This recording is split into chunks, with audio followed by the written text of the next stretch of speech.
Gandang gabi mga kaibigan. Ako si #WalkWithLan at ngayong gabi sasamahan ko kayo sa isang political roller coaster na puno ng drama, pangako at oo nga, konting showbiz. Ang tanong, ano nga bang ginagawa ni Tito Soto, Ping Lacson, Manny Pacquiao at Camille Villar sa gitna ng suroy-suroy sa Cebu? Bakasyon ba ito o laban na para sa 2025 midterm elections? Kung akala mo simpleng kampanya lang ito, mag-isip ka ulit. Ang Cebu ay may 3.4 million na botante at hindi basta-basta lupa. Ito ang political battleground ng Visayas at sa likod ng ngiti at kamayan, may mga pangakong hinintay natin. 14th month pay, mas murang pabahay, kalabanan ang fake news. Pero mga kaibigan, totoo kaya mga ito o puro papogi points lamang?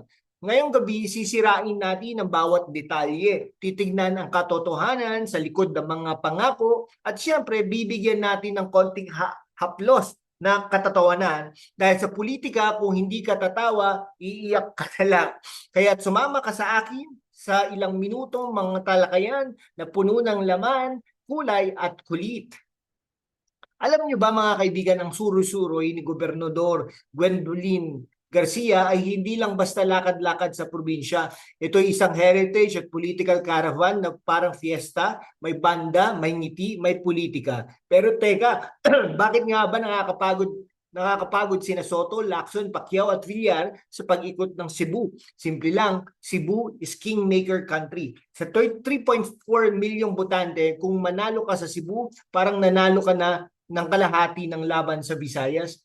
Pero huwag tayo magpapauto sa mga selfie at vlog. Ang suroy-suroy ay hindi lang tungkol sa pagpapakita ng mukha, ito ay tungkol sa pagpapakita ng intensyon.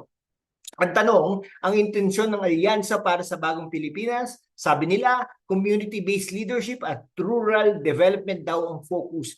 Maganda yan sa papel, pero sa totoo lang, kailan ba natin nakita mga ganitong pangako na hindi nauwi sa photo op lang?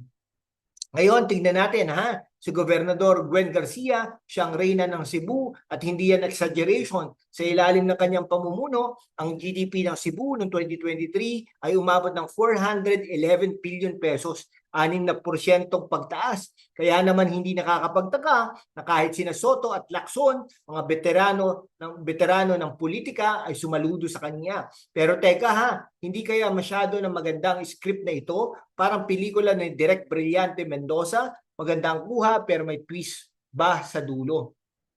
Magsimula tayo kay Tito Soto, principal author ng 255 na 59 na batas. Impresibo, di ba? Kabilang dito ang mga batas para sa Calamity Fund, Family Courts, PIDEA, Mental Health Act, at ang doktor para sa Bayan Law. Pero ang pinaka-juicy sa lahat, ang pangako ng 14-month pay, sabi ni Tito Soto. Kapag naisabatas ito, mag-ibibigay daw tuwing Hunyo, tamang-tama ang pasukan para sa tuition ng mga anak. Pero teka mga kaibigan, hindi ba't pangako rin yan noong 2016 at noong 2019? Parang kanta yan ng Apo Hiking Society Paulit-ulit.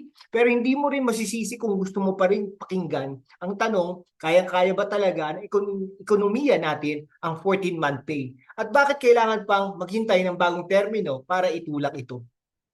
Ngayon si Ping Lacson naman, ang lalaking ito ay parang Sherlock Holmes ng Senado. Bantay sarado sa kaban ng bayan, nangako rin siya na mas malaking pondo para sa Department of Tourism, lalo na para sa Cebu. Di ba ang anak ni Gwendolyn ay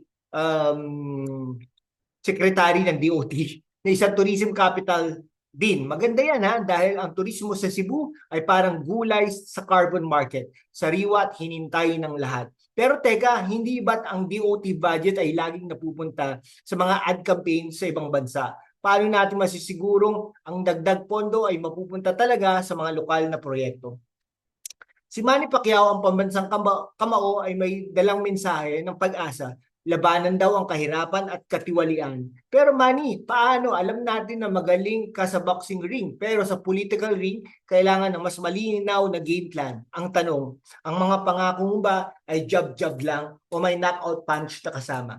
Panguli sa Camille Villar, sabi niya, tutulong daw sa mga OFWs, lilikha ng trabaho at magbibigay ng murang pabahay.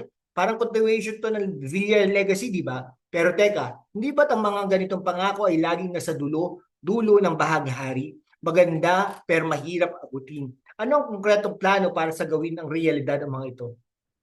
Ngayon, pag-usapan natin ang Alyansa para sa Bagong Pilipinas. Ang pangalan yan, parang title ng teleserye ng prime time. May drama, may aksyon, may twist. At sino ang direktor? Walang iba kundi sa Pangulong Ferdinand Bongbong Marcos Jr. Ang tanong, ba't kailangan i-endorso ang Pangulo ng Pangulo ang mga kandidatong ito? Simple lang, ang midterm elections ay hindi lang tungkol sa Senado, ito'y tungkol sa political chess. Kung manalo ang alyansa, mas malakas ang kontrol ni Marcos sa Kongreso at mas madali niyang maipapasa mga gusto niyang batas. Pero teka ha, hindi ba't ang Cebu ay kilala sa pagiging independent-minded? Kaya ba talaga ng alyansa kunin ang puso ng mga Cebuano? O baka naman maging suroy-suroy lang sila sa puso ng botante? At teka, huwag natin kalimutan ang One Cebu Party ni Governor Gwen. Siya ang gatekeeper ng probinsya at ang endorsement niya ay parang golden ticket sa Willy's One Cans Factory. Mahalaga at hinintay ng lahat. Pero ang tanong, anong kapalit ng suporta ni Gwen? Mas malaking budget para sa Cebu o baka naman mas malalim na political alliance? Mga kaibigan, ang Cebu ay hindi lang probinsya. Ito'y political powerhouse sa 3.4 milyong botante. Ang Cebu ay parang referee sa basketball game. Siya ang magdedesisyon kung sino ang mananalo, pero ano nga ba ang hinintay ng mga Cebuano mula sa mga kandidatong ito?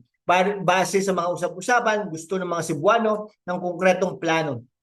Hindi lang pangako, gusto nila ng trabaho, mas magandang infrastructure at suporta sa turismo. Pero teka, hindi ba ang mga ito ay laging sinasabi tuwing eleksyon? Parang broken record na ha, paulit-ulit pero wala pa rin pagbabago. Kaya naman mga kaibigan, gusto ko rin marinig ang inyong salubin. Ano ang tingin nyo sa suroy-suroy na ito? Legit ba ang alyansa o isa na namang political circus? Ipadala nyo ang inyong komento sa aming live chat at babasahin natin pinakamasustansyang opinion mamaya.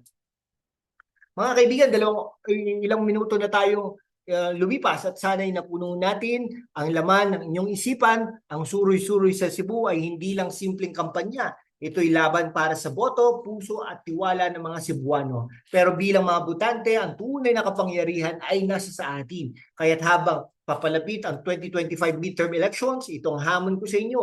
Huwag magpapadala sa ngiti at pangako. Tanungin ang mga kandidato anong konkretong plano, paano nila gagawin totoo ang 14-month pay, mas murang pabahay o mas malakas na turismo. At higit sa lahat, tanungin ang sarili natin, sino ang tunay na maglilingkod sa bayan at sino ang maglilingkod lang sa sarili. Hanggang sa muli mga kaibigan, panatilihin nating bukas ang isip, matalas ang mata at syempre, handa ang tawa. Ako si #WalkWithLan, nagpapasalam sa inyong panonood. Magkita-kita ulit tayo sa susunod na laban ng katotohanan.